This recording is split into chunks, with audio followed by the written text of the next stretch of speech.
أعوذ بالله من الشيطان الرجيم بسم الله الرحمن الرحيم الحمد لله والصلاة والسلام على أشرف المرسلين عبد الله صلى الله عليه وسلم وعلى آله وأصحابه ومن سلك مسلكه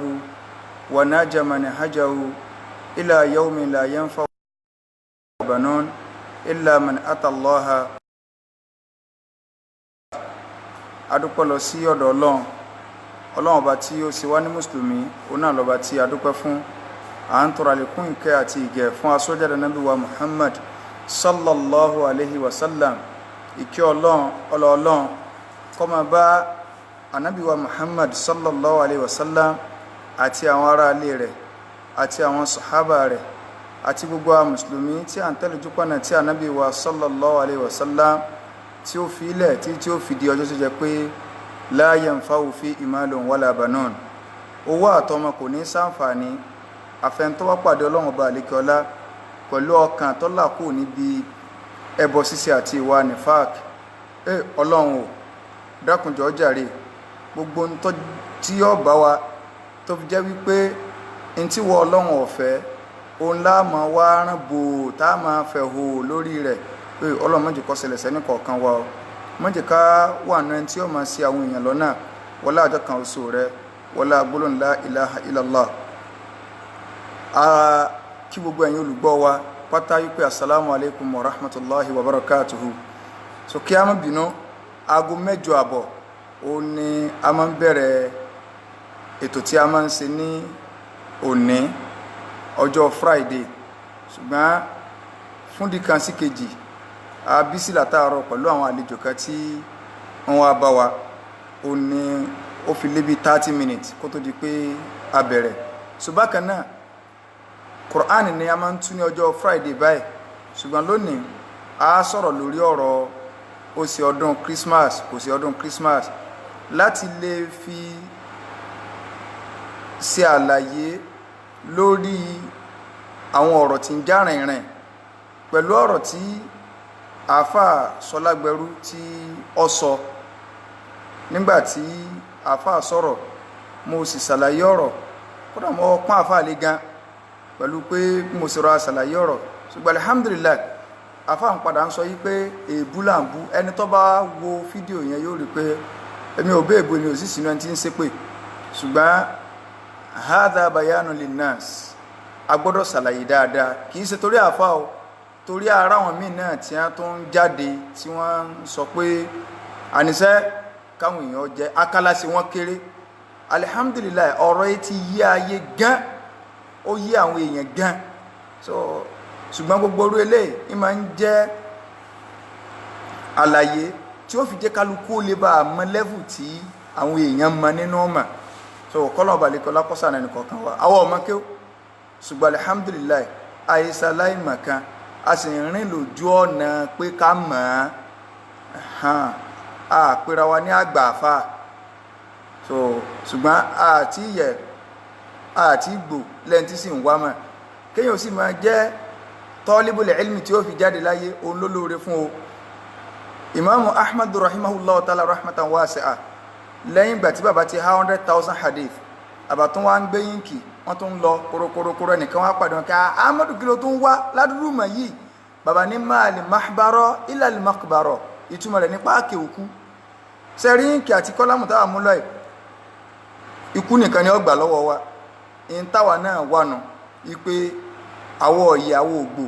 láyìn kéwì láwà àwọ̀ èsì ìfàfìwé kéw alhamdulillah. So gbogbo ń táà fà àṣọ gbọnú lásán lélẹ́yìn. So kọ́lọ̀ balẹ̀kọ́ lákọ́sànà wa. Ṣùgbọ́n nínú àwọn ọ̀rọ̀ tí àáfàá sọ alhamdulillah a dúpẹ́ lọ́dọ̀ Ọlọ́run wípé nínú challenges tí èmi ń sọ torípé àáfàá ti ń sọ àwọn ọ̀rọ̀ kan tẹ́lẹ̀tẹ́lẹ̀ yìí pé Jawahirul Mahani tó jẹ́ tí àwọn onítọ̀ríkà tó jẹ́ wípé bẹ́ẹ̀ ni wọ́n ran ń lọ́pọ̀ sí jù. Èèyàn ò ní ka ojú ewé kan báyìí àfẹ́ni tí ó bá níbẹ̀rù Ọlọ́run ló kù. Èèyàn ò ní ka ojú ewé kan báyìí, èèyàn máa tọrọ ọ̀pọ̀lọpọ̀ istighfaru ní pé sílẹ̀ iná sì lè wà nú ẹ̀sìn báyìí nínú Jawahirul Mahani. So àfáà wa ń sọ pé àwọn alùsùn náà ti ń sọ̀rọ̀ pé Jawahirul Mahani Jawahirul Ma'ani tí wọ́n rí kì í sọ original ń bẹ lọ́dọ̀ àwọn àti máa ń gbọ́ inú fídíò tí máa ṣe máa challenge pé ọ̀dà náà afẹ́rẹ́ original ò sí bí fèkì là ń rí nígbà tá a fọ́ fèsì padà àáfàá ní káólà ní original wa inna lillahi wa inna ilaihi raji'un ó fi hàn pé gbogbo táwọn àbáyé ti gbé lọ àṣefèkì lẹ́tì ẹ̀ gbé lọ sẹ́sìnù sẹ́rìínù kórìjínà tí àkọ́ ajẹ́ pẹ̀lú kan lọ́wọ́ ẹ mú wá à ń ṣègbìyànjú bí ó ṣe á dé Nàìjíríà inna lillahi wa inna ilaihi raji'un tí a súnà wo làwọn àfáà súnà kó tìrìtánì ẹsẹ̀ rí tí a ná tẹ́tẹ́ sọ pé aṣọ báyìí nù rẹ̀ kì í sọ òrìjínà rẹ̀ ń bẹ ń Saudi eléyìí náà ó ti máa fi hàn sáyé wípé irọ́ làwọn èèyàn ń pè lẹ́sìn òrìjínà káwọ́là lọ́wọ́ wà káwọ́là wà jẹ́ lu ẹ̀sìn káwọ́là jẹ́ lu ẹ̀sìn alihamdulilayi ìyún ọ̀rọ̀ ti clear sáyé pé ẹ̀yin tẹ́ ń sọ̀rọ̀ àti ìfàtí wọ́n ti ní tí a tó gbé wọlé àti gbogbo tọ̀ríkà tẹ́ ń ṣe wọ́n ti ní kí ìsórí jìnnà ẹ̀fẹ̀ kan gbórí jìnnà mú alukur'an karim tó jẹ́ pé ibẹ̀ lọ́lọ́run ti ṣàlàyé fún wa bó o láì sàtàtà tún fún onígbà tánà bí n sọ tafsiru aya ẹ gbórí jìnnà mú wọ́n ti ní ẹ fẹ́ẹ̀kì lánàá ogun tó wà Nàìjíríà fẹ́ẹ̀kì ni ọ̀rọ̀ ti clear jazawullahu khairan ọlọ́ọ̀bá ní san àfáà lẹ́sàn olóore pàápàá àti ẹ̀sùn tọrọ pé kò sórí jìnnà ní Nàìjíríà so ẹ̀yin àfọ̀nwúrìdì fẹ́ẹ̀kì tí a lẹ̀ ń gbé káàkiri ara yín náà lọ́sọ̀ o wọ́n ní fẹ́ẹ̀kì tí a ní ọwọ́ yín náà lásà àti rí kì í sàṣà wà lání so alhamdulillah yẹn clear so ẹlẹ́ẹ̀kejì pé sẹ́rí àfáà nígbà táwọn ti ń sọ̀rọ̀ challenges táwọn ń sọ fáyé ń ló jẹ́ káwọn àwọn tiẹ̀ ti achieve kí wọ́n sọ wípé tasawufu wà nù ẹ̀sìn ẹ lọ wo gbogbo fídíò tí mo bá ṣe tàbí táwọn àfáà alùsùnà torí wọ́n bá straight tí wọ́n bá ṣe àfáà alùsùnà gidi kankan ò sọ wípé kò sí ti ń jẹ́ tasawufu o ò lè gbọ́ lẹ́nu tí a kì í sọ̀rọ̀ pé ńgbà ẹnìkan sọ̀rọ̀ látàrọ̀ ọjà alihamudulilá àfáà alùsùnà kankan ò sọ bẹ́ẹ̀ tọ́jà àfáà gidi mọ̀ ń sọ o àfẹ́ntí kí òye bá a ṣe ní àwọn tó pera ló ń súnà náà tọ́jà pé kí òye wọn ọ wà bẹ́ẹ̀ náà ló sì wà nù tiyín náà ṣùgbọ́n títí wá fi ṣe ni wípé bálùsúnà bá wí kíní kan alùsúnà ẹgbẹ́ rẹ̀ náà ni ó kòbò torí béèrè kan ń bẹ tẹ́nìkan béèrè nínú àwọn tí ń pè mí kẹ́hẹ́n ọ̀gá yín gan jàbàtà ṣé wọ́n ti kọ́ra sí ta lọ́sọmọ pàwọ́ àti jàbàtà mara rí àwọn èèyàn ti ń bá dá wà lọ kó tó gbé òsì tó gbé dé so alùsúnà sì dọ́bọ̀rọ̀ wọn kòbò ṣùgbọ́n nù tí kò wulẹ̀ sáì dá kankan àti lè ẹ máa wò wọ́n rán ni títí tí wèrè ó fi wá máa gbogbo tí ó fi máa gbogbo tí ó fi di pé agbára òní ká mọ́ alihamdulilayi pé súnà ìwòrán wọn ràn tí wọ́n rí pé lè ti fẹ́ yẹ gẹ̀rẹ̀ wọn ó kògbó ẹni ẹ̀wọ̀n bára wọn jà níbi òróró bá ti wà wọn ó kó bára ni pé padà sójú ọ̀nà ṣebí iná lọ̀rọ̀ yín ò jọ yẹra yín mọ́ ẹ̀wòrán yín ràn àwọn yẹn fi dẹ́n tí ń kó tẹ̀sùnbá àkọ́rùn káàkiri kì í ṣe bá ní ẹ̀sìn bẹ̀rẹ̀ ńgbọ̀ ya odi máa fa láńtàlọ̀ lọ́sọ̀ ẹ̀gẹ́ ẹnìkan kò ní kọ́ńdé mara yín lórí eléyìn náà tó ẹ̀fìyàn lẹ̀ yín kọ́ la fẹ́ sọ oúnjẹ Christmas ẹnìkan wá pè mí bóyá nú àwọn ọmọ kí ó nínú ọmọ kí ó àfà ló ń jẹ́ pé nú ọmọ kí àfà wọ́n pọ̀ o àwọn kan tiẹ̀ ń ṣépè wọ́n sà ń ṣépè wọ́n ṣe gbẹ mú ẹ̀yìn yóò lẹ́kọ̀ọ́ so ní ọ̀dọ̀ ọ̀rọ̀ bá yín sọ ìyún wa farabalẹ̀ díẹ̀ nínú àwọn ọ̀rọ̀ tí wọ́n ń sọ mo padà gbá sàmẹ́ǹtì fún nígbà tí ó sọ ó ní ááyà nù Suratul Maida wallahi bá àfà ti sọnù so ó sì lọ́mọ kí àfà lò ó láyà nù Suratul Maida yẹn o títò kìtàwà nǹkan ó ní wọ́n ti parẹ́ ọ wá ní mo níbo lọ wà tí àwọn olùkàtà ní sálàfù ẹ lórí ọ̀rọ̀ ó ní ń bẹ nínú ahkamul Qur'an Ibn al-Arabi mo ní wallahi kò sí ń bẹ tọ́ ọba wa lè sọ pé ọsà àfàìdí àsálọ mo ní tọ́ ọba lè mú wá sí photocopy rẹ̀ ya lórí kíní wá sẹ́ndẹ̀ sí mi bẹ́ẹ̀ tí ń bá rí báyìí máa fún ọ ní 50,000 naira mọ́lágbára eléyìn kì í fún ọ àwọn èso lówó àìsí ìṣòlò sí لسنا أو لست بغني ولا فقير ولكن رجل مستور عليه الحمد لله so Ọlọ́run bá sì rí wa a fún 50,000 naira yín fún ọya sọwárọ̀ rẹ̀ nísìn kò sí sọ nǹkankan kò sẹ́ndì nǹkankan wá alhamdulillah ìyẹn ni ó jẹ́ ká wá clear àlàyé fáwọn èèyàn ahkamul Qur'an ní Ibn al-Arabi àwọn ẹ̀sẹ̀ tí ń ka tó lórí gọ́gù àbí máa ka kí lórúkọ rẹ̀ so alhamdulillah so àkọ́kọ́ in tó rújú àwọn èsọ̀rọ̀ ọ̀tàn àwọn náà ara fún ọ ní èyàn tó ní sọ́tán lálẹ́ yìí o so àtùrà mú díẹ̀ jáde so bẹ́ẹ̀ nìkan bá ti rò pé òun lè máa da nǹkan rú Ọlọ́run máa gbá wọn kan dìde tí wọ́n máa clear rẹ̀ so tí wọ́n máa clear ọ̀rọ̀ ẹ̀sìn kì í sọ̀rọ̀ ọjà wallahi àwọn òsínú ẹlẹ́ẹ̀kẹ́bù olólòdó ni a ó sì tó wá ń sọ fọ́mọ nẹ́sì wọ́n mọ̀ sí òun bẹ́ẹ̀ náà ọ̀rọ̀ yẹn tó wá ń sọ fọ́mọ rẹ tí ń kakẹ́ pé rọra o mọ́tò jẹ́ wọn ó mú ọ o kọ́ ọmọ tó ń ká o sáà lè jólódò ká máa mú inú ọ̀rọ̀ yín náà ni ó ti máa takora yín padà ní ọ̀kọ́ la fẹ́ sọ àkámùlì Qur'ani ní Ibn al-Arabi tá a bá lọ wo Suratul Maida àyà tí ó ń dá wàhálà lẹ̀ ẹ kọ́kọ́ lọ wò ná àwọn àáfàá gbàdíìsì wà lórí súrà yìí àwọn àáfàá jẹ́ kó yá pé súrà yìí ó sọ̀kalẹ̀ lódìdí fànàbí pé odidi Suratul Maida yìí ìjọ kan náà lọ sọ̀kalẹ̀ kò sí náà sí wọ́n mọ̀ nsú kankan bẹ́ẹ̀ torí pé àyà mi ó sọ̀kalẹ̀ mọ́ lẹ́yìn rẹ̀ oríṣiríṣi riwayat òní ń bẹ ṣùgbọ́n ní tọ́wọ́ lọ́dọ̀ Imam wa Mustadrak Imam wa Hakim fil Mustadrak òní a rí pé ó fẹsẹ̀ múlẹ̀ ajá yìí pé ńgbà tí yìí ti fẹsẹ̀ múlẹ̀ gbogbo àwọn túrúkù tí dọ́àfù wà ń bẹ́ẹ̀ ó lè kọ̀ wá rẹ̀ lọ́dọ̀ àwọn àfọ̀ ní hadith torí ti Mustadrak ti al-Mustadrak lè Imam Hakim rahimahullah ta'ala rahmatan wasi'a eléyìí ò fẹsẹ̀ múlẹ̀ ipe súra yìí ó sọ̀kalẹ̀ fànàbí ní ájì kan tánàbí ṣe káyìn náà nù tí ó sì ṣe mí lẹ́yìn rẹ̀ so ìdá odidi súra ni pé kódà ẹrù súra ń tóbi ju tírakùnmí lè gbé lọ wọn Ọlọ́run kó gbogbo àwọn òfin wa tó fi hàn pé ẹnu ẹnìkan kan ọgbà ìpè pé rọ́nìkẹ́ ẹ sọ pé ayàtọ̀ wà lókè tó wá tẹ̀lé wa parẹ́ nasi wa mansukh fil Qur'anil Karim adama olóǹkà àwọn àfa àkọọ́lẹ̀ tinú àdìsí lọ́fẹ̀ẹ́nu hátà tí Imamu Ahmadu fi sọ yí pé ń gbò orí ẹnìkan bọ́ Ibn Waro tó ti Misrọ̀ dé ọwọ́ ń bilẹ̀ rẹ̀ pé alìjẹ́ alásítà Shafi'iyya olóhùn oníṣọ́ òjòkó ti Shafi'i kó tó kú níbi tó ti ń bọ̀ onára òun ìlú Shafi'i náà ló nà bọ̀ tó òun àti ọjọ́ ríra Imam Ahmadu ní farọ́tà ó ti sàṣe ètò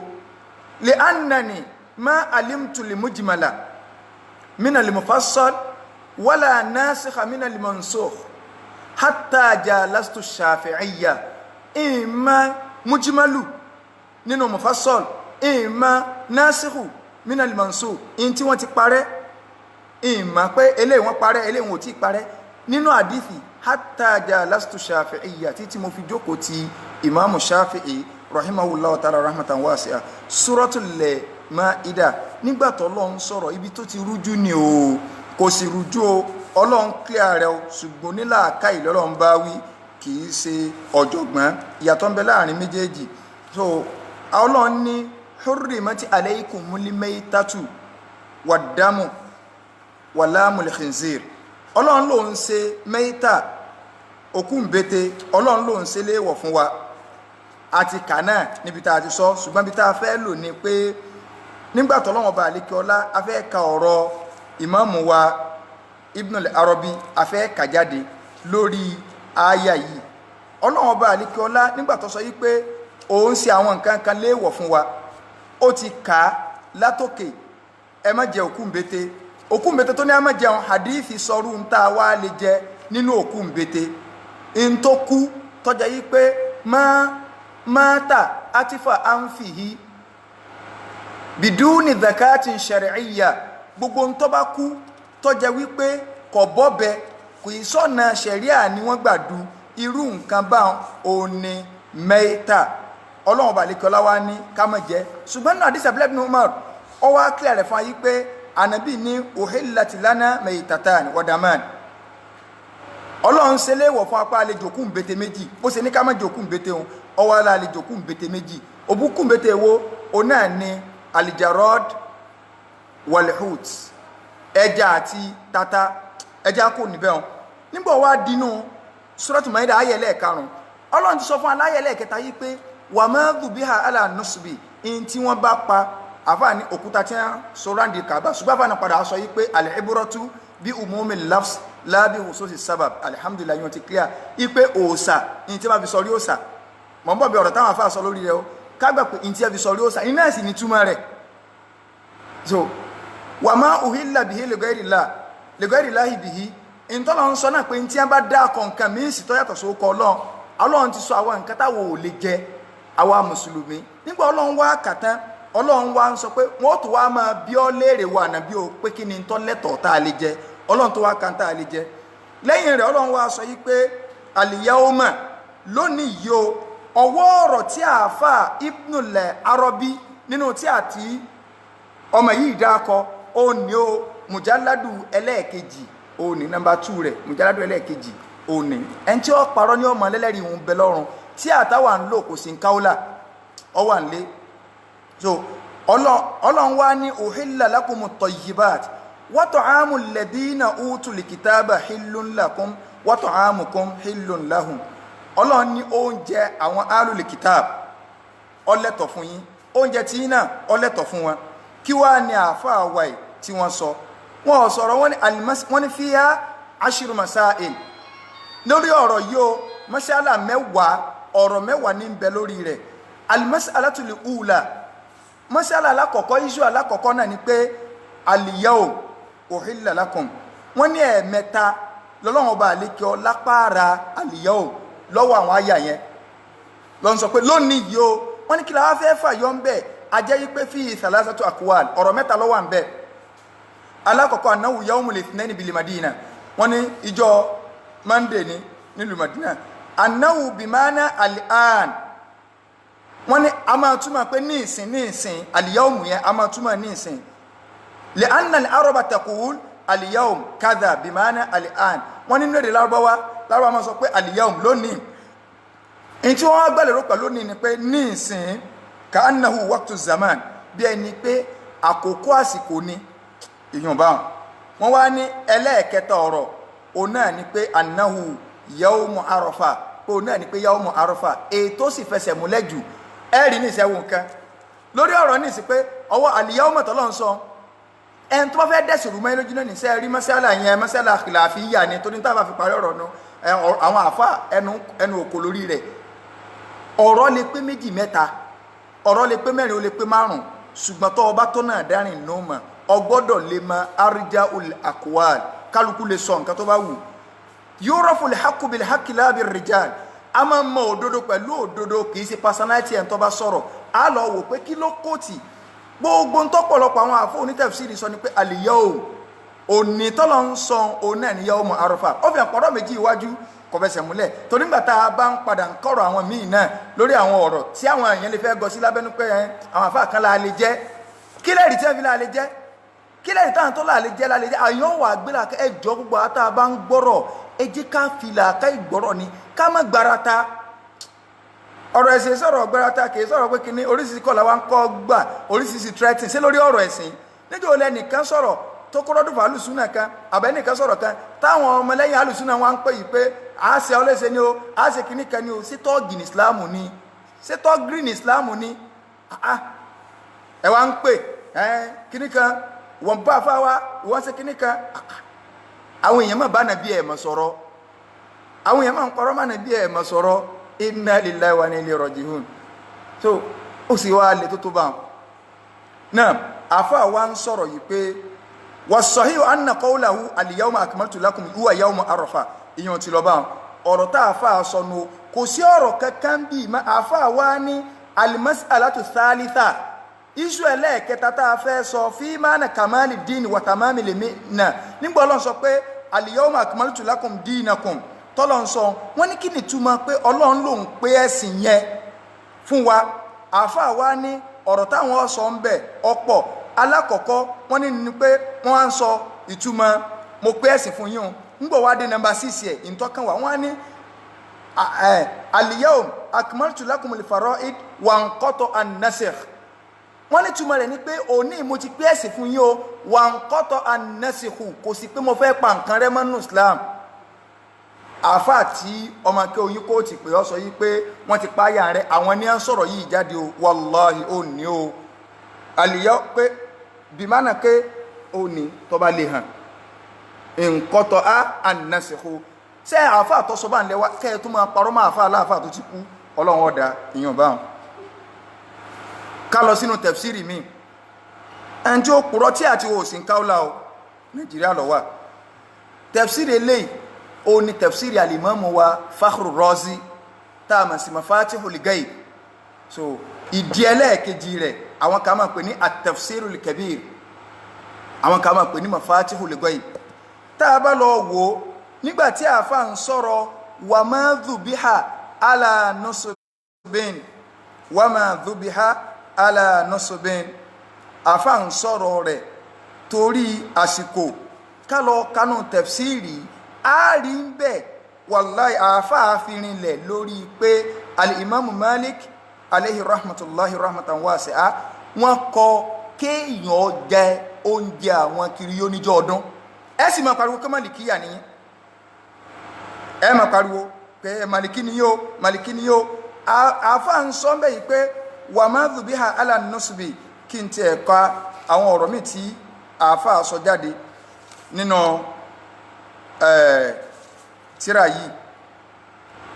àáfàá ń sọ yìí pé al-yawma nígbà tó tóbi kú wa ta'amul ladina utul kitaba hilun lakum wọ́n ní at-ta'amu bí yóò àáfàá ní annahu dhabaihu àdísì tí àáfàá mú wánu tafsiri Tabari mọ̀ ń bọ̀ ní tafsiri Ibn Kathir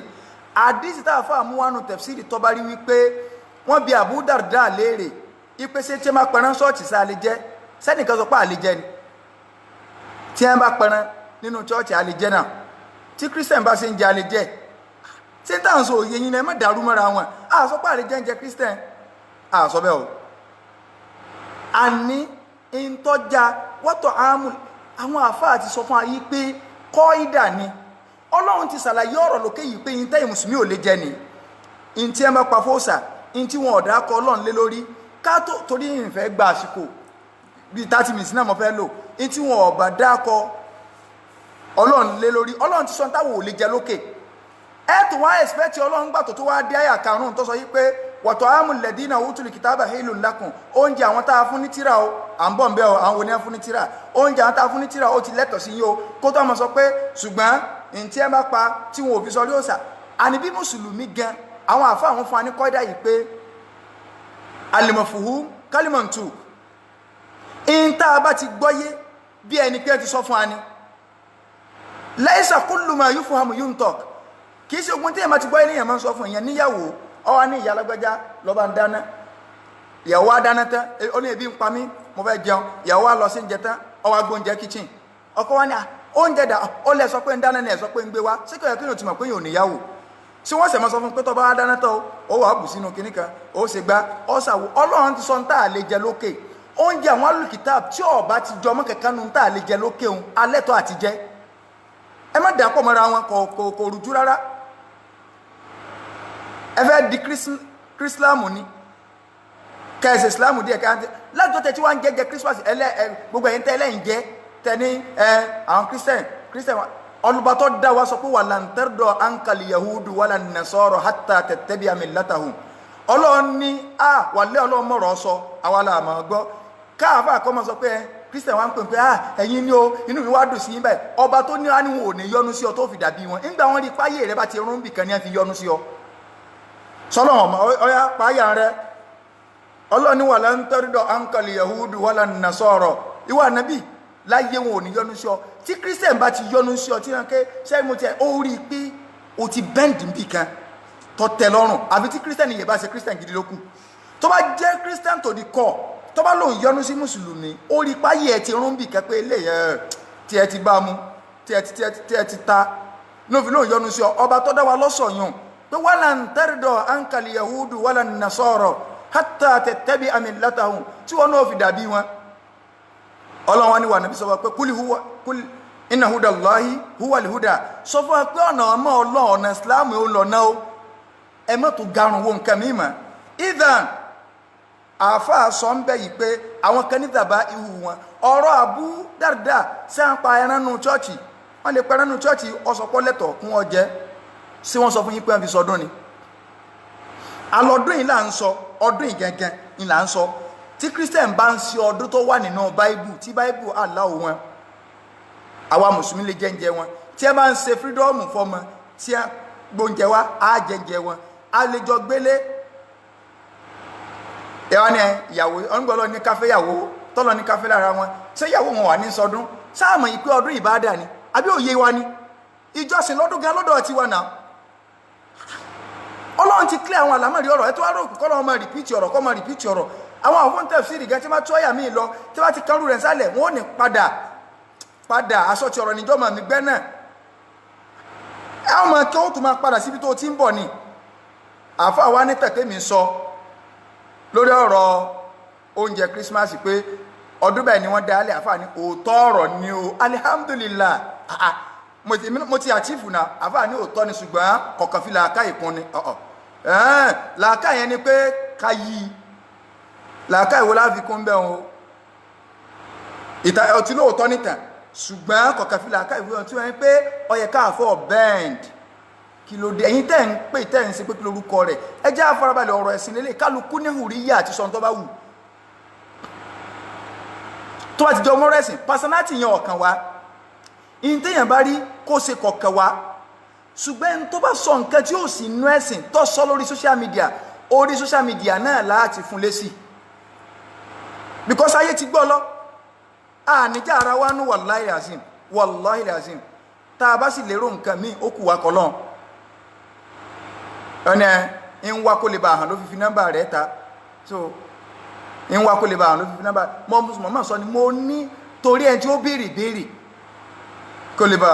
kí aláàkà wá ń pẹ gbogbo léyìn so àáfàá sọ níbẹ̀ ìyàn bá káwá lọ sínú tafsir Ibn Kathir èmi ò sí wá sí o ọkàrà afẹ́ máa ṣàlàyé àwọn ọ̀rọ̀ ni o so àáfàá wa Ibn Kathir alayhi rahmatullahi rahmatan wasi'a wọ́n jẹ́ kó yí wa yí pé nígbà ọlọ́run fẹ́ sọ fún wa nígbà ọ̀dákọ̀ ayá yìí pé kí ni ìdájọ́ àwọn zàbá ihu àwọn alul kitab tá a bá wá lọ wo bí tọ́lọ́run ti sọ̀rọ̀ àfáà Ibn Kathir sọ àfáà náà sọ àfáà àkámùlẹ̀ Kùránì yìí lórí pé wàmá uhilla li ghayri llahi bihi in tí wọn ò bá dárúkọ ọlọ́run tẹ́ dárúkọ nǹkan mìíràn yàtọ̀ sókọ ọlọ́run sí àfáà ní tí sí tí mùsùlùmí bá pẹran ìtìláfún bẹ́ẹ̀ lọ́dọ̀ àwọn àfáà wípé wọ́n ní ẹnu kò Ibn Kathir gbé wá ìtí Ibn Kathir bá sì gbé wá ó rí nínú tọ́bárí nígbàtà àwọn òtùbẹ́ wọn ní tọ́búrí ọmọ kí ó tún padà ń pé tọ́bárí ni o so ó rí nínú tafsir Imam wa tọ́bárí ẹlẹ́gbẹ́ pé sọ́mbì rẹ̀ ní Ibn Kathir téèyàn bá mọ tí a ká o yóò rí pé gbogbo tí tọ́bárí bá sọ lọ tó sọ bọ̀ tẹ̀lẹ̀kísù ẹ̀ ní Ibn Kathir ọ̀nàkànlá kásọ̀ rẹ̀ ni so Imam Ibn Kathir alayhi rahmatullah mo ti ẹ̀rọ pé ń tààfọ́ sọ̀nù wọ́n bí Abdullah ibn Abbas ipe kí ni wátọ̀ àmú lẹ̀dínà utul kitab Abdullah ibn Abbas ní zàbá ìwà àwọn alul kitab in tí wọ́n bá dú òní ó fi hàn pé tí alul kitab bá dúran halali ní fún akájẹ́ làwọn àfáàfi sọ fún ayé pé mọ́jẹ̀mú tí ó jẹ ká máa jẹ nǹkan wọ́n kà alákọ̀ọ́kọ́ ni ahliyatul mudhakki ẹni tó fẹ́ dùn nǹkan kọ́lẹ́tọ̀ àti lè dùn nǹkan kí ni mọ́jẹ̀mú bí an yakuna musliman aw kitabiyan ó gbọ́dọ̀ jẹ́ mùsùlùmí tàbí kó jẹ́ alul kitab number 1 al-ala irinṣẹ́ tí ó fi dùn nǹkan yẹn ó gbọ́dọ̀ jẹ́ pé an yaqta'ahu bi haddihi la bi thiqalihi in tí ó fi dùn ẹran tẹ́ran ó fi jẹ́ àlàálì fún wa yóò jẹ́ wípé nǹkan yẹn mú ni in ló fi dùn ẹran kì í ṣe pé nítorí pé nǹkan wúwo ló fi pa ẹran bí kéèyàn jẹran kú mọ̀ ní ìṣẹ́ ẹ̀rí pé ó ti wà nú ẹran tọ́lọ́ ń kọ̀ fún wa lókè ẹran tẹ lù kú mọ̀ pa síkọ́lù rẹ̀ lọ́pàá hàn wíwúwo nǹkan lọ́pàá kì í ṣe pé hádù rẹ̀ mímú ni ẹlẹ́ẹ̀kẹta àyàkótọ́ àmọ́ òmíràn bí kọ́ ti ìhí in tó fẹ́ dún tí ò ní jẹ́ gífà òun náà ni pé in tí wọ́n pa wá láṣẹ pé ká gé kò lẹ́ ibi ọrùn ẹran nǹkan mẹ́rin ni àlìwàdìjánu iṣan bí àti bí ní à ń pè ní wàdìjánu 1 2 àlìmọ̀ríhù òun náà níbi tí omi ń gbà kọjá ibi tí omi ń gbà nú ọrùn àti alihulukum so ká gé mẹ́rẹ̀ẹ̀rin àwọn àfáàní tèmi àti gé 3/4 ó ti lọ ẹlẹ́ẹ̀kẹta àbẹ́lẹ́ẹ̀kẹrin àyẹ́dìkúrà súnmọ́ lọ́yàlè nígbà tó fẹ́ pa nǹkan dákọ̀ ọlọ́run sí àwọn Imam Ibn Kathir wá ní ẹnu àwọn àfáà kò lórí pé gbogbo ẹran àbí nǹkan tí wọ́n bá dákọ̀ nǹkan mísítọ́ yàtọ̀ sókọ̀ ọlọ́run haramu ni èèyàn gbọ́dọ̀ jẹ ṣùgbọ́n ìtìláàfù ń bẹ lọ́dọ̀ wọn lórí pé ṣé tí èèyàn bá gbàgbé láti dárúkọ ọlọ́run àbí tí mùsùlùmí ó bá dárúkọ ọlọ́run àbí alul kitabu ní ó dárúkọ ọlọ́run ṣé a lè jẹ nǹkan ibi tí ìtìláàfù wà táwọn àfáànfáànù tafsiri ni ìyọ̀n jẹ́ number 1 pé sáà lè jẹ́ àǹkan ní ìrántí ọlọ́run bẹ lẹ́nu mùsùlùmí gbogbo gbà tó bá pẹran tó gbàgbé a lè jẹ́ nǹkan wọ́n wá ń sàlàyé iṣu yẹn ìyẹn ò nídìí káṣẹ̀ máa sọ lórí ẹbí rẹ̀ ìyẹn táwọn àfà tó wọ́n á fà mọ́ra wọn lọ ni wípé ṣé oúnjẹ alul kitabu tọ́lọ́ ní ká jẹ igan wọn ò sọ̀rọ̀ ọjọ́ ọdún ó ti gbogbo àwọn àfà àti gbọ́ ọ̀rọ̀ ọdún ẹbọ yé ṣùgbọ́n àwọn àfáà sọ̀rọ̀ lọ́bẹ̀ kò sí àfáà kẹ́kẹ́ tó sọ wípé ṣé tí oúnjẹ tí wọ́n bá fún oúnjẹ sọrí ọdún ẹbọ ṣáájẹ́ àbájẹ́ kódà Umar ibn al-Khattab ó ní la tadkhulu ala an-nasara fi kana'isihim pé ẹ má wọlé tí àwọn nasara nínú chọ́ọ̀chì wọn níjọ́ ọdún wọn bí náà sùn yẹn ṣe wá pé níjọ́ ọdún wọn ẹ má wọlé tí hàn kódà àwọn àfáà ní èyàn lè gbà àwẹ̀ níjọ́ ọdún wọn látara pé àwọn kinní yìí bó lèyìn ò tiẹ̀ sí wá ní ìyá téèyàn wà á yálà kùn jẹ sẹ́yìn ò lèyàn fi ń fàfẹ́ mọ́dọ̀ lájọ́ tẹ́ ti ń jẹ́ Christian mélòó ló wá di Muslim tẹ́lẹ̀ ẹ fẹ́ fi pẹ̀sìn ẹbọ ọ̀tàkẹ́ ẹlẹ́nìkan wá ní iná lòdì wọn máa pe ẹran léyà tiwa lára àmù ẹ̀yìn àfóhùn bídíà náà lẹ́jọ́ wọn máa pe ẹran léyà wa lára àmù síbẹ̀ ìlẹ̀ lánàá bí Ibrahim fẹ́ fọmọ rẹ̀ rúbọ ìmọ̀ bí ẹ ti rí kà síbẹ̀ ìlẹ̀ ń dákọ kẹ́límẹ̀ ẹbọ pé ànàbí Ibrahim ọbọ̀lọ́n sàdéhùn kó tọ́lọ́n bá fún un lọ́mọ òun ó fi rúbọ àwọn kò ní ọbọ̀lọ́n sàdéhùn kó tọ́lọ́n bá fún un lọ́mọ òun ó pa padà wallahi Ibrahim ò sàdéhùn bẹ́ẹ̀ ẹ má rí wa síbẹ̀ yìí náà lẹ́ dálẹ̀ ìtà tí ò fẹsẹ̀ múlẹ̀ tẹ́ ń sọ ẹ rántí eléyìn mẹ́wàá ní nígbà táwọn jẹ́ Christian náà fi sọ pé kìnnì kọ́ má jẹ́ sáà ní ọjẹ́ ni sótó ajẹ tẹ́lẹ̀ ni èèyàn bá wọn káwá padà téèyàn bá fẹ́ gbọ́rọ̀ ọdún yé dáadáa nígbà táwọn àáfàá ń sọ̀rọ̀ sí ká jẹun àbí ká má jẹ in tí wọ́n ń fà kì í sọ̀rọ̀ ọdún ẹbọ alọ ọ̀nù tàn alihamudulilayi ti nítàn yẹn rí nígbà àtàn ti rí ìlì kí la wá ń jà sí ọmọ kí ó tó wá pè mí lánàá ó ní ṣe bá àwọn Christian àfáà náà sọ bẹ́ẹ̀ pé àwọn kan gbà náà Christian bí 80% gbà bí 20% ní ọgbà ọ̀dà wọ́n ń fà á mọ́ra wọn lọ́wọ́ kí lọ́lọ́run náà ní táwa náà bá ń ṣe nǹkan tá a bá ń fà á mọ́ra wa lọ́wọ́ alófin tí ń gáìdì wa nẹ́ẹ̀sìn wa yóò wá di nẹ́ẹ̀sìn mi ọlọ́run àníkẹ́ ìgbàgbé òfin ti yín àbí àwa gan tá a bá ń fọ̀rọ̀ mọ́ra wa lọ́wọ́ kí ló ní ká ṣe farudduhu ila Allahi wa rasuli ẹ̀dá padà sọ́dọ̀ ọ̀run àtànàbí táwọn náà bá ń fọ̀rọ̀ mọ́ra wọn lọ́wọ́ kí wọ́n dá padà nù Tàórátà sọ́wà ń bẹ̀ ṣùgbọ́n gbọ́ ọjẹ́ pé yóò ń bí díà ìwúlẹ̀ tẹ̀lé ń tọ́wà nù Kùránì inú tí inú ó dùn sáwọn tí wọn ọba tẹ̀lé ń tọ́wà nínú Báíbù torí àgbélẹ̀rọ ni kò sínú Báíbù ṣùgbọ́n gbọ́ ọjẹ́ pé ẹ ti jọra ń bẹ̀ ẹ̀yin náà ju Kùránì sẹ́gbẹ́ kan báyìí pé kò sí tọ́ka wà àti Kùránì ká máa sin tó bá wù wá lọ àwọn náà ju Báíbù sẹ́gbẹ́ kan inú Kùránì kẹta àgán bá ń jiyàn ọ̀dà káti ẹ̀wà gbé sọ́ndà rújú ó rí bẹ́ẹ̀ kò rí bẹ́ẹ̀ tí mùsùlùmí bá jẹ́ ń tó bẹ̀rù Ọlọ́run tó sì jẹ́ alásàjẹ bí àwọn bàbá wa tànà ẹ sọ bàbá kan náà bá tó sọ bá tí wà ń gan gbogbo àwọn bàtà máa ń kóòtù yìí ṣé ó kà má lè lọ sọ ní àbí ṣé Adam kò sí Christian ayé wọn ni kí wọ́n tẹ̀yìn ti ṣe fẹ́ ya Islam ẹ fẹ́ kó Islam àti láyé ẹni tí ó bá ṣe Islam ọ̀ wọnú Islam tán pátápátá tó bá ní í ṣe fílẹ̀ tó bá oyè ká gbé sọ́ndà rújú kí ni Islam sọ fún wa lórí ìrújú Islam sọ fún wa wípé famani takọ ṣubuhat faqad istabra lidinihi wa iridihi gbogbo ẹni tó bá ilé gbé ṣubuhat jù sílẹ̀ ìrújú pé eléyìí ìrújú irú ẹni bẹ́ẹ̀ ti sàfọ̀ mẹ́sìn rẹ̀ àtọmọlúàbí rẹ̀ ṣùgbọ́n wọn mọ̀ ń wọ́kọ̀ àfi ṣubuhat faqad wọ́kọ̀ àfi haram ìwọ náà ni ẹmẹ́sẹ́lá khilafiyya àwọn àfáà wọ́n fà mọ́ra wọn lọ́wọ́ wọ́n ti kíní kan nígbà wọ́n fà mọ́ra wọn lọ́wọ́ táwọn alùkìtàbù náà àwọn àfáà àti inú Islam wọ́n fà mọ́ra lọ́wọ́ ó rí bẹ́ẹ̀ kò rí bẹ́ẹ̀ àbí àwọn alùkìtàbù náà tó wọ́n fà mọ́ra wọn lọ́wọ́ sẹ́yìn ògo òtítọ́ lẹ́rìí alùkìtàbù gan wá gbà Kúmúyì tó ti ń kéde káàkiri ipe àníṣẹ́ àní gbogbo ẹnikẹ́ni ọyá akẹ́ mẹ́rin wá oyè Christian ẹnìkan wá pè wọlé lórí prógámù jóní nígbà tá à ń ṣe prógámù ẹni ẹ wá pè wọlé pé àwọn èyí parọ́ ẹ lọ wo prógámù yẹn lórí Save Your Soul ẹni ẹ pè wọlé pé Italy làwọn wà ẹ̀yin náà máa ń hun ọ̀rọ̀ gbogbo ayé gbọ́ ó ní Italy làwọn wà pé gbogbo ń tẹ̀ ń sọ èyí stars bó ṣe rí nu ìlú yìí máa ń dábàjẹ́ chọ́ọ̀chì wọn wòye lọ chọ́ọ̀chì láwọn ọjọ́ lásán tó bá di December 25 báyìí pé wọ́n wà á ya wá chọ́ọ̀chì gan nítorí pé wọ́n gbà pé ọdún òòṣà ni pé òòṣà yẹn dẹ̀ ní àwọn fojú ara àwọn rí báyìí àti ti January ni o àti gbogbo àwọn fojú ara àwọn rí báyìí kódà àwọn ọ̀yà picture rẹ̀ táwọn sẹ́ndì ẹ̀ pé ojúmọ́ kò òòṣà kan níbí àrí ìkẹkà àwọn tó wà ń bẹ̀ tó testify ẹnìkan wà Nàìjíríà ńlá gidi Christian tó dìde ajẹ́rìí ní rárá, Deeper Life ní rárá. So Kúmúyì dìde, àwọn kìnnì náà mọ̀, àwọn Catholic gan mọ̀, wọn ò tẹ̀lé ní. So ọ̀rọ̀ wa rí báwọn, kí ló yẹ kí mùsùlùmí ó ṣe? Tó bá tíyẹn bá tiẹ̀ ní ìtara fẹ́ sìn, ṣé irú tó wá rújú bá lẹ́nì kan wà lanu pé halali ní ẹ máa jẹ́ lọ? Tíyẹn bá bẹ̀rù Ọlọ́run gan débi pọ́ wá fẹsẹ̀ rinlẹ̀ sábàtà tarikhiyan wípé ọdún ẹbọ ní ẹ fi sọrí, tíyẹn ní ẹ̀bá aṣẹ lẹ́bọ, ó yẹ kéèyàn ó lè bẹ̀rù. Wallahi ẹ má kọjú alùsúnà sí pé báyà alùsúnà ní dẹ́sìn rú, alùsúnà dẹ̀sìn rú, àwa àti Christian Islam sọ bá ti jọ ṣe. Ṣùgbẹ́yìn ọgbọ́n tẹ́ ń dá lọ náà ni pé ẹ̀sàjà máa blẹ́n ká máa bẹ́ẹ̀n ká máa sọ pé kìíní kan, kódà ẹ̀fẹ̀ sọ pé ká pa àyà jihadi rẹ̀ nu Quran, ẹ̀fẹ̀ lè sọ pé ká pa ilé rẹ̀, ẹ̀mẹ́jà sọ pé kódà àwọn kan tó ti sọ gbogbo ibi tó lọ ń sọ̀rọ̀ kèfèrí ẹ̀mọ́ pé ń kèfèrí. Kí ló dé? Ṣé yìí náà lẹ̀ wá?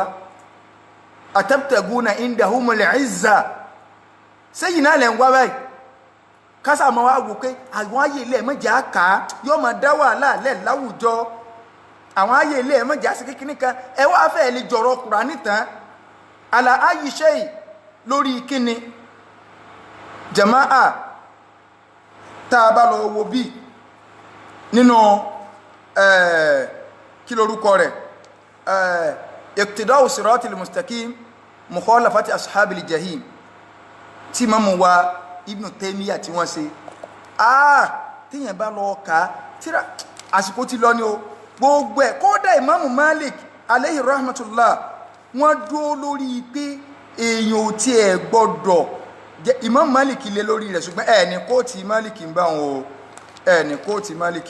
láíláí, àwọn èèyàn ní kóòtì Imamu Malik ń bo kí Imamu Malik ó fọwọ́ mú rẹ̀ ní o, so kó fọwọ́ mú rẹ̀ ní o. So kódà wọ́n ní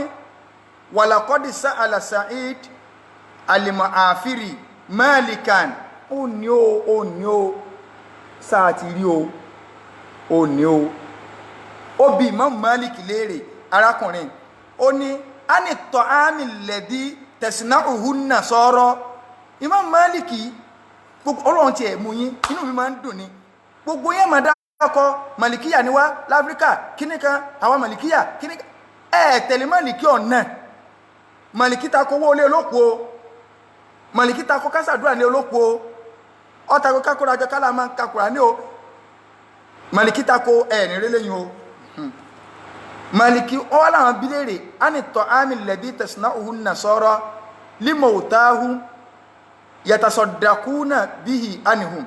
Ẹ máa gbọ́ o, ṣé tí yẹ̀wò tí Christian bá so ń jẹ fókù rẹ̀, òkú ni wọ́n tó bẹ̀rẹ̀ yóò tó lòun fi ṣe sàárà fún, ayakulu minhu muslim, ṣé mùsùlùmí lè jẹ́? Faqala Imam Malik ní la yanbaghi an ya'khudha minhum, kò lẹ́tọ̀ kó gbarú rẹ̀ o, li'annahu innama ya'malu ta'dhiman lish-shirk, torí pé ìṣe ọdún òkú gan ẹbọ ni, fa huwa kadhabuhi lil a'yadi wal kana'is. Imam Malik ní ó dà gẹ́gẹ́ bí pé èèyàn pẹran fọ́dún wọn ni àbí ó pẹran fún chọ́ọ̀chì. Mashallah Maliki náà èmi kọ́ ọmọ sọ tó bá fẹ́ fèsì Maliki ní ọlọ́mọ bú o, ẹ̀yin gbogbo iná lẹ́ ń pẹ̀rẹ̀ ayé Maliki yá o. Imam Maliki lọ sọ o, tó bá lọ wọnú Iqtida'u Siratil Mustaqim page 282 ó ní Imam Maliki ti sọ bẹ́ẹ̀ o. Ó fi ẹni sí pé kọ̀sọ́rọ̀ fàáfà alẹ́ Yorùbá kẹ̀kẹ́ mọ́ kọ́ sọ yí pé òun ṣe kékeré torí Maliki yà ń gbogbo yín. Imam Maliki ló yìí sọ bẹ́ẹ̀. Wọn ò títí ìbèrè ọdún ẹmọ́ bí Imam Maliki ṣe lọ dá ọ̀rọ̀ oúnjẹ òkú papọ̀ mọ́ ọdún. Wọ́n ní Sa'ala Sa'id al-Mu'afiri Malikan, Sa'id al-Mu'afiri ó bi Imam Maliki léèrè ani ta'ami alladhi tasna'uhu an-nasara, pé kí ni ìdájọ́ oúnjẹ tí àwọn Nasara tí wọ́n ṣe fún kí ni o limawtahum fún òkú wọn, yatasaddaquna bihi anhum tí wọ́n láwọn fi ń ṣe sàárà fún, ayakulu minhu al-muslim, ṣé mùsùlùmí ni jẹ́? Hadha wa su'al, hadha su'al muwajjahu ila man? Muwajjahu ila al-imam al-akbar, imam dar al-ijra Malik rahimahullahu ta'ala rahmatan wasi'a ìbéèrè wọn dojú ẹ̀kọ́ Màlíkì ni kí wá ní mùsùlùmí sọ kí ni Màlíkì sọ ó ní láà àfáà Islam ṣe gbọ́ gbogbo yín mọ́ Màlíkì ó ní láà ọyẹ wá mú bí tí Màlíkì sọ pé kẹjẹ wá torí pé gbogbo yín nígbà bá rí bí tí fatuwa Màlíkì ti dá ẹ máa ràn hò ẹ máa sọ ó ní láà tó bá ti tẹ́yìn lọ́rùn jà ibi tí fatuwa Màlíkì bá ti tẹ́yìn lọ́rùn ó ní láà ẹ má dáwọ́ láàyè ń bági àyà àkúdà minhum kò lẹ́tọ̀ọ́ kẹ́ gba nǹkan lọ́wọ́ wọn o irú oúnjẹ bẹ́ẹ̀ má jẹ́ ń jẹ ọ̀ràn o fa àárún thumma àárún thumma àárún ṣakọ́ ulimari min ajili ta'ami ṣakọ́ ulimari min ajili ta'ami àfààní ègbé lórí ègbé kí wọ́n ní kí lọ́mọ nìyẹn tiẹ̀ sórí ibú fún kí wọ́n nítorí àtẹnujẹ torí oúnjẹ ṣakọ́ ulimari min ajili ta'ami àfààní li'annahu innama ya'malu aw yu'malu ta'dhiman lish-shirk wọ́n ṣe nǹkan tí ń ṣe o wọ́n fi gbé ẹbọ gani fa huwa kadhabuhi lil a'yadi wa lil kana'is toro da gẹ́gẹ́ bí ìgbà tí an pẹran fọ́dún ni ṣé Imam Málíkì ó sọ pẹran ọdún wọn ò dá bá ṣé Imam Málíkì ó sọ pẹran ọdún wọn ò dá mo wá ń bọ̀ ní parí mo fẹ́ kan kankan nínú tafsiri suratul Ma'idah tí Imam wa Ibn Kathir tá a bá lọ wo tafsiri yẹn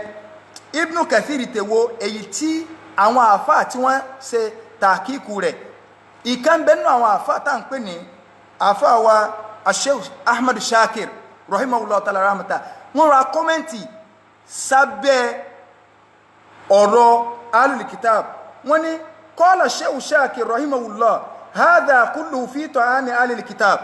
wọ́n níbi tó lọ́n tiẹ̀ ti sọ̀rọ̀ ẹ̀mẹ́ tó gbọ́n tá àfáà yìí sọ mo fẹ́ gbé jáde káfọ́ ọlọ́mọ ṣèwádìí àti gbẹ̀yìn àfáàtẹ́ ní kéré ánsà rẹ̀ ń bẹ́ ńlẹ̀ o kẹ́lẹ́ bá wọn kọ̀ọ̀rọ̀ tó rújú gidi ni o ẹnì kò sì ní máa gbọ́rọ̀ tó rújú mú illa alladhina fi qulubihim zayg àwọn tí ẹ̀mí wọn ti dípẹ́ta àìsàn bẹ́lẹ́mí wọn ò lè rí tírìtì àfáà ní wọ́n sọ̀rọ̀ nípa oúnjẹ Ahlul Kitab bàbá ní idha kanu ahla kitabin tó bá jẹ́ yí pé àwọn Ahlul Kitab gangan ohun tó ní oúnjẹ wọn lẹ́tọ̀ọ́ ní tọ́lọ́wọ́n bá àlékọ́ láǹsọ̀ yìí tó bá jẹ́ pé òrìjínà Ahlul Kitab bàbá ní ammal muntasibuna li'an ẹ wá rí àwọn tí wọ́n ń pera wọn ní linnasraniyya wal yahudiyya tí wọ́n ń pera wọn ní nasọ́rọ́ àbí ń pera wọn ní yahudi so bàbá ní fi Uruba ní Europe wa Amẹ́ríkà àbí Amẹ́ríkà wa gairihima àbí ìlú tó yàtọ̀ sáwọn méjèèjì tí àwọn èèyàn kílèmù pé Christian làwọn Júù làwọn bàbá ní fanánù nákòtọ̀wò annahum laisu ala kitabin àwọ̀ sọ́sápọ́nà wípé wọ́n èsì Ahlul Kitab bàbá ní kí ló dé li annahum torí pé àwọn ẹni káfàrù bí adiyanihim ẹ̀sìn wọn tí wọ́n ń ṣe ìdíyàwó gan wọ́n tako bó sì wà ní mùsùlùmí náà mùsùlùmí tó tako Islam tó tako Quran sáà pè ní mùsùlùmí ni wa in istana abaduhum rusumaha adh-dhahir bàbá ní kódà wọn ọba máa fi gbé wọn apá kan wọn ọba máa gbé àsíá rẹ̀ tọ́ga kọ́ máa wò pé ziaru wọn ni ọwọ́ sọ gbàgẹ̀rẹ̀ ó ní Jésù ó gbé cross sórí ká máa rí bàbá ní ìyún ọ̀kan wá o fa akitharuhum mulhidun bàbá ní ọ̀pọ̀lọpọ̀ wọn àwọn tí wọ́n ti kọjá àlà ni tọ́jà yí pé la yu'minuna billah wọn ọ̀gbọ́lọ́wọ́n ọba àlékè ọlá gbọ́ wọn ò ṣe kí ni o wọn ọ̀gbọ́lọ́wọ́n ọba àlékè ọlá gbọ́ wala bil anbiya wọn ò sì gba àwọn ànábì wọn gbọ́ ó di méjì wa kutubuhum wa akhbarihim bayna aydina ṣé bí ìwé wọn ń bẹ lọ́wọ́ wa ìtàn wọn ń bẹ lọ́wọ́ wa kí ló dé sáà mọ́ ni fahum qad kharaju ala kulli dinin wọ́n ti jáde kúrò níbi gbogbo ẹ̀sìn pátá sórí jìnnà báìbù ní bẹ́ẹ̀ lẹ́ni wọn àwọn tí ń tọwọ́ báìbù tó wà nílẹ̀ ó lé 70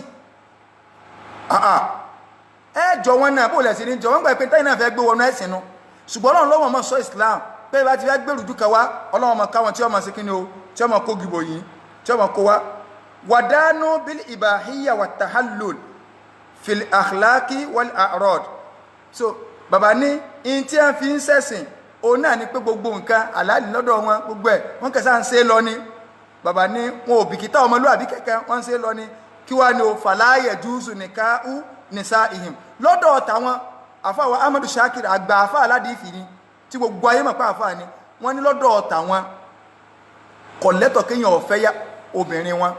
torí wọn sálò ní kìtàbì mọ́ ṣé mùsùlùmí tí ń kírun tí máa wọn gé ajá sí di ogun tàbí tó gbàgbé Kùránì èso kékeré ṣé mùsùlùmí láàpè tó wáyé pé àlè pé mùsùlùmí eléyàn lẹ́yìn tí ń ṣe tó ti jáde kó nù Islam tó sì ń ṣe ìdí àwòkẹ́ mùsùlùmí lóhun tó ní àlàjí lóhun tó sì ń wá mọ́sálásí tá a bá lè gbà mùsùlùmí sálò ní kìtàbù tó ti kó nù ẹ̀sìn sáàgbà bẹ́ẹ̀ bàbá ní lífùkúdánihìm sífàtà alìlì kìtàbù torí pé wọ́n ti pàdánù ìròyìn alìlì kìtàbù alàlẹ̀ hakíkọ ní ti pàápàá wala yajuzu akilu ta'amihim lidhalik torí ẹ̀ ní òfin lẹ́tọ̀ kájẹ́ǹjẹ wọn wàlẹ̀ anna thabit àti pé in tó tún fẹsẹ̀ múlẹ̀ ni pé annahum la yadhbahuna fi biladihim faqat bal yarawna adh-dhabha ash-shar'i al-ma'rufa ta'dhiban lil hayawan akhzahumullah bàbá ní láwọn ìlú wọn gan wọ́n rí pé ọ̀nà tí Islam ní ká gbà pa ẹran wọ́n rí pé ìfìyàjẹran ni lọ́nà tí Islam ní ká gbà wọ́n wá lo ọ̀nà míì bàbá ní akhzahumullah ọlọ́wọ́ bá ní dojú tíyàn ọlọ́wọ́ yẹpẹrẹ wọn wa yaqtuluna al-hayawan biturukin ukhra wọ́n wá ń pa ẹran lọ́nà míì yaz'amuna annaha arfaqu bil hayawan so tí wọ́n ròyìn pé ọ̀nà ni ó jẹ́ kí ọrọ̀ ẹran lọ́rùn bí kò gbé bí machine piu so kún bàbá ní fakullu luhumu hindahum mayta gbogbo ẹran lọ́dọ̀ wọn mayta ni la yajuzu li muslim an yakula minha kò lẹ́tọ̀ fún mùsùlùmí kó jẹ èmi kọ́ ọmọ tó sọ̀rọ̀ yìí o Imam Ahmadu Shakir rahimahullah ta'ala rahmatan wasi'a lọ́wọ́ tàlíkù tí wọ́n ṣe lórí tafsir Ibn Kathir in sọ pé stand mi tí a bá ń sọ ká tó lè bá àwọn ibi táwọn àfáà míì tó lágbára dé lórí ọ̀rọ̀ yìí láwọn táwọn èèyàn wò pé sáà lè pè lálùlì kìtàbù gan tá a bá gbà bẹ́ẹ̀ pàlùlì kìtàbù ọ̀rọ̀ pé méjì àwọn kan ní a lè pè wọ́n bẹ́ẹ̀ àwọn kan lọ́wọ́ mọ̀ pé wọ́n ó rí bá ń kó tó mọ̀ pè wọ́n bẹ́ẹ̀ tá a bá gbà bẹ́ẹ̀ gan Ọlọ́run ò ní ká jẹ́ńjẹ tí wọ́n bá fi sọrí òòṣà torí tí mùsùlùmí gan tó bá ní òun pa ẹran léyà pé ẹwà ẹran léyà àwọn ó wulẹ̀ bọ́ sọ́jọ́ táwọn máa ń sọ́ta fámílì àwọn òòṣà fámílì làwọn pa fún àlè jẹ́ńjẹ rẹ̀ bádàlà ká tó wá sọ wípé Christian pẹran fún òòṣà táwọn Christian tó wá fi nílẹ̀ yìí pé tẹ́ ẹ bá lọ́jọ́ bíi Jésù gan ni kò fẹsẹ̀ nílẹ̀ pọ́ǹdì 25 wọn bíi Jésù nígbà pé iná sì ń ṣe mọ́lúdì ẹ dákun ẹjọ́ nítorí tọ́lọ́ ọ̀rọ̀ ẹ̀sìn èmi ò gbé èbú kankan bí ogun tí mo sọ ní ìsìn kéèyàn má parọ́ mọ́ wa o àwa ti clear rẹ̀ fàyè ó ti yáyé àwọn èèyàn gẹ́ mọ̀ gbogbo ọ̀pọ̀lọpọ̀ kálukú mọ̀ àwọn tó wà ní overs kálukú mọ̀ àwọn èèyàn ń pẹ́ kí ni ó clear náà gbogbo táwa ń sọ tá à ń fà ń bì gbogbo àwọn àáfàá lú èbó gbogbo àwọn àáfàá lágbàáyé wọn ò sọrú rẹ̀ láwọn ibi tí orí wọn ti straight gbogbo ibi ilẹ̀ ti ń gbọ́gbọ̀kú gbọ́ àwọn tó mọ̀ di ọ̀rọ̀ wọn mọ̀ nǹkan tá à ń sọ àwa àti Christian Islam ò sọ pé àlejẹ́ǹjẹ wọn o ṣùgbọ́n tá à ń sọ ẹni pé December 25 ó yé Christian tí ó bá wá yé mùsùlùmí nǹkan bẹ lára mùsùlùmí ni o ó yé Christian gan gbà pé kì í sọdún àwọn ajẹ́rìí gbà Deeper Life gbà Kúmúyì ń pariwo lọ́sẹ̀ lóru ó tún ti sọ lónìí darí ẹ̀kọ́ bọ́ta in táwọn gẹ́ wọ́n ń fà lọ́dọ̀ ara wọn ìwọ mùsùlùmí náà lọ bá wọn parí ìjà àwọn gẹ́ ń fà mọ́ra wọn lọ́wọ́ kí ló wá kàn wá ìyàn àwọn mùsùlùmí àwọn kìnnì kan wọ́n á ń pè mí gbogbo eléyàn bí èèyàn farabalẹ̀ sọ̀rọ̀ ẹni tí ó gbọ́ pọ́ọ́ra gidi ẹni tí ó gbọ́ ìyàn kọ́ ni ìdáyà sáwà lórí òdodo sì mọ́ búyàn àwọn òbúyàn alhamdulillah àfààní ọlọ́m̀bẹ́lọ́n àdánwò tí yóò bá wa tó fi wá jẹ wípé oúnjẹ èèwọ̀ yìí tọ́lọ̀ ń ṣe léèwọ̀ fún wa yìí èèwọ̀ ni ó Ọlọ́run sọ pé wà máa gbòbí àlà nùsùbìn ní tí ẹ bá ti pa tí a fi sọ rí òòsà a lè ti ṣàlàyé rẹ̀ so ọdún yìí ó clear in tó hàn sáwà tó dá wa lójú ni pé kì í ṣe ọdún tó kò sínú báìbù ẹnìkan gbé kíníkà sórí Facebook ọkùnrin kan tó báìbù bí mẹ́rin ilẹ̀ ni wọ́n ń wá káàkiri pé òun máa ń wá ọjọ́ tí wọ́n bí Jésù nínú báìbù ọwọ́ ni káwọn èèyàn hẹ́pù ń kún ọjọ́ ẹ̀wọ̀n wọ́n fi mú gbogbo yín náà sí náà ni o kò lè rí ìjọ gbogbo tí a ń ṣe kò sínú báìbù ṣùgbọ́n mùsùlùmí tí bá nífẹ̀ẹ́ wọn ẹni tó náà rẹ̀ díẹ̀ àti fi Kùránì ṣẹ̀sìn ni torí pé àwọn ẹni náà ò fi Bible ṣẹ̀sìn gbogbo nǹkan tí wọ́n ṣe kí ló dé tó lọ́n fi pọ̀ ní dọ̀ọ̀lì àwọn tí wọ́n nù torí pé wọn ò lẹ́rìí kankan ni Christian ò lẹ́rìí kankan ni Ọlọ́run dákun mọ̀jà sọnù o mọ̀jà sọ ọ̀sọ̀ wánu o mọ̀jà ti ibi àjẹ àmọ́ mọ̀jà fi dọ́tà àwọ̀ Ọlọ́run o àwọn òbú ẹnì kankan o ọ̀rọ̀ ẹ̀sìn là ń ṣàlàyé ṣùgbọ́n gbogbo ìgbà téèyàn bá ti lè sọ nǹkan tí ó rí bẹ́ẹ̀ nù ẹ̀sìn kò sí ti ń jẹ́yàn gógó gbogbo ẹ̀yìn tẹ̀dẹ̀ ń pè á ṣe ọ́ léṣe ni á pọ́ ni á ṣe gbá ni á ṣàwo ni kò sí tọ́gìrì nínú Islam náà nítorí ẹni kárùsù náà kọ́ máa ṣe báwọn ẹ máa ń kẹ́ tá a sọ òdì bẹ́ẹ̀ níbo láti asípẹ̀ fún àfáà ní ìsìn a sọ̀rọ̀ fámílì àfáà sá sọ̀rọ̀ pọ́sánátì àfáà kò sí ń tọ́kẹ̀ wá a sọ pé wà àfáà ni a sọ pé kìíní kan ní ń tá àfáà sọ táwa rí pé ọ̀rọ̀ ẹ̀sìn wá ní wọn ò ní bí ẹnì kẹ́kẹ́ lérè yìí pé kí ni ó sì tẹ̀lé lágbájá no Ọlọ́run àtànàbí ni ń tọ́ hàn sáwà làwà clear ń tó bá hàn sẹ́lómi náà kó no clear rẹ̀ kó díjà rárá kó díjà so àìlẹ́rìí àbá ìlẹ́kọ̀ọ́ oníkéèyàn máa pariwo lé àwọn orí kọ́ àmọ́ pèbí tọ́gì ó dẹ́ ti dàrú ó dẹ́ ti ṣe kíní kan Islam ti rọrùn kọjá bá tá a bá mú ọ á pọ́ á sì kíní kan àwọn ọmọ àlùbáríkà àwọn ọmọ kíní kan gbogbo eléyàn tẹ́tì inú agboolé nù kò sí tó kà wá so Islam súnà ẹ̀rí ni àìbáyànjá ó sì lè báyànjá so a sì ń retí ìjọ tí Jawahirul Ma'ani original tí ó dé láti Kaula ṣùgbọ́n gbogbo tó ń ṣe Salatul Fati má ṣe mọ́ o torí fẹ́ẹ̀kì ni Jawahirul Ma'ani tí èmi kọ́ ọmọ sọ alhamdulillah so Ọlọ́run bá lè kọ́ lákọ́sà náà nìkọ̀ọ̀kan wa àfààní Ọlọ́run bẹ́ẹ̀ lọ Ọlọ́run má ti kọ́rọ̀ ọwọ́ dàrú o Christmas kì í sọdún wa o àfà Saheed Al-Khudri ọkọrin pé Christmas sọdún wa ọdún ẹbọ ni ó tún dé Saudi ó tún fi ránṣẹ́ àwọn èèyàn dìde kálukú ń ṣe fídíò káàkiri àwọn èèyàn ti ń ṣe fídíò à ń ṣe fídíò lóríṣiríṣi pé nǹkan yìí torí pé kámúyàn wọn bá bọ̀ sínú ọ̀fìn ni ẹ dákun nítorí mọ́bẹ̀ẹ́sìn jẹ́ nítorí ìrẹsì mọ̀bẹ̀sìn jẹ́ nítorí rẹ́ẹ̀sì pẹ̀lẹ́jà méjì mọ̀bẹ̀sìn rẹ̀ jẹ́ nítorí ráìsì jọ kan so ráìsì jọ kan Yahudi tọ́wọ́ bá Umaru pé Umaru nǹkan kan bẹ́nu Kùránì yìí tọ́ ẹ̀pọ̀ wà Ọlọ́run bá ṣerú rẹ̀ fún ni sọdọọdún ni Umaru nígbẹ́nu sọ àwọn náà wulẹ̀ mọ̀ ayé àbáyé tọ́lọ́run sọ pé al-yawma akmaltu lakum dinakum ìjọ tó sì sọ̀kalẹ̀ ẹjọ́ Jímọ̀ ni mọ́tò gbèrú ju wa so má gbèrú ju wa ẹ lọ katia so alhamdulillah wọn gọgù kí ni ó sì ń parọ́ àátà àjọ mara ta ní gọgù èmi kílọ́kèmí àti gọgù mo rò kọ́ ọ̀mẹ́ tí ń sọ̀rọ̀ kílọ́kèmí àti gọgù Ọlọ́run bá lè kọ́ lọ́sàánú wa o yọ wọlé àjọkọ̀ só rẹ o Ọlọ́run bá ní tún ẹgbẹ́ nìkọ̀ọ̀kan wa náà ṣe o ibi táwa náà kù sí àsọpá amọ́ o wàláhì àsọpá amọ́ ṣùgbọ́n in tá à ń sọ ni pé in tí ó bá sí inú ẹ̀sìn ká sọ jáde pé eléyìí ò sí inú ẹ̀sìn téèyàn bá sì ń ṣe nǹkan kankan tí ó bá ti polongo rẹ̀ síta kò sí tọ́kẹ̀wá àwọn ètò tọ́sílẹ̀ ti wóyàn tọ́rọ̀wà náà mọ̀ kálukú níbi ó kù sí ṣùgbọ́n kọ́ ẹ fẹ́ káwọn èèyàn ń gàn ń tọ́lọ̀ wọn ọ̀sọ́ kẹ́ ẹ sọ ẹ tó wá bọ́bẹ̀ ẹ sọ ń kọ̀rọ̀ ẹ sọ lórí social media ẹ wá expect kẹ́ni kó pè yín kọ̀rọ̀ kó máa correct yín rárá o ń tẹ́ alùsùn náà ò claim pé àwa la dáa jẹun kí wọ́n sọ pé á dáa wà lẹ́ àsọpọ̀ àwa la dáa kódà aburú àdá ọlọ́ọ̀ni kọ́ fọ kálukú mọ́ àsọpọ̀ àdá náà ṣùgbọ́n à ń sòdodo ibi àbá ti parọ́ fáyé sọ́jáde à ń sòdodo àwọn ọ̀sọ́ pé tí àkẹ́kẹ́ ń bẹ ní Kaula tí àti ń bẹ níláwà ń lò